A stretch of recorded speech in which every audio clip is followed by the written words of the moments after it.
మాయ మాయ సాతాను మాయతో ప్రపంచం ఏం చేసింది? ప్రపంచాన్ని మబ్బి పెట్టింది, అలా అలా హిప్నాటిజం చేసింది. ఈరోజు ఆడికి పుట్టినోళ్ళే వీళ్ళంతా. ఆశ్చర్యపోయానండి, వాళ్ళు మనలో నుంచే బయలు వెళ్ళారంట. ఆ మాట విన్నాను మళ్ళా. వాళ్ళు ఎక్కడి నుంచో వచ్చిన వాళ్ళు కదంటమ్మా. ఎక్కడి నుంచి? మనలో నుంచి. ఎక్కడుంది మా మాట? జాగ్రత్త జాగ్రత్త అని చెప్పింది.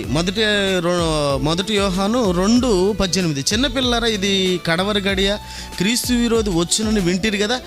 ఇప్పుడు అనేకులైన క్రీస్తు విరోధులు బయలుదేరి ఉన్నారు.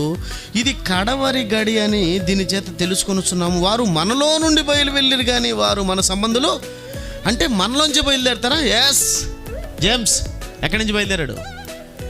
వంశీ ఎక్కడి నుంచి? విపి రెడ్డి, విజయప్రసాద్ రెడ్డి ఎక్కడి నుంచి? చాలా మందిని చూపిస్తాను మనలోంచి వెళ్ళి దొంగ బతుకులుగా మారిపోయిన వాళ్ళు. వీళ్ళంతా బయటికి వెళ్ళిపోయి ఎలా మారిపోయారు తెలుసా? స్వేచ్ఛానుసారుడైన మనుష్యుడు లెస్సైన జ్ఞానమునకు విరోధి. వేరుండగోరు వాడు లెస్సైన జ్ఞానమునకు విరోధి. సంఘముగా కూడి ఉండాలి, పెద్దలు ఉండాలి.